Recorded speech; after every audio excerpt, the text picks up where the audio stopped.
Il-kundizzjonijiet prekarji li bihom il-kumpanija Support Services Limited kienet timpjega care workers fl-isptarijiet Mater Dei u Caring Rec kienu konfermati minn bord inkjesta li twaqqaf f'Mejju li għadda.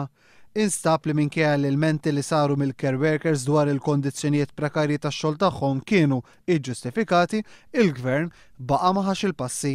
Mistoqsi minn One News jekk il-care workers humiex ser ikunu kompensati għal dawn l-irregolaritajiet il-Ministru tas-Saħħa Joe Cassar qal li għadu kmieni wisq biex jikkummenta.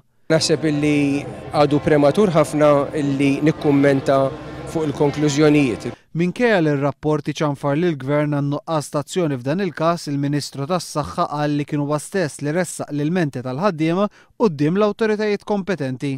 Aħna għaddejnihom lid-Direttur tal-Employment Relations u d-Direttur kien qiegħed jinvestigaw ukoll. Qabel tkellmu l-Partit Laburista. Il-kuntratt li l-care workers kellhom mal-kumpanija Support Services baqa' mhux pubbliku għaliex il-Gvern għażel li joħroġ biss 5 paġni bil-konklużjonijiet minflok ir-rapport sħiħ. Daka tidu saqsuha lill-Onorevoli Sajda li ir-rapport ħareġ mill-uffiċċju tiegħu.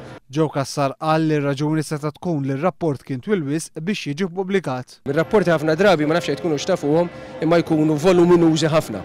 Jiġifieri ma naħseb illi hija xi ħaġa prattika illi ma tippubblikax rapporti voluminużi ħafna. Ftit tal-ġimgħat ilu l-istess Gvern ippubblika rapport twil 66 paġna dwar l-investigazzjoni fuq il-prezz tal-uniformijiet.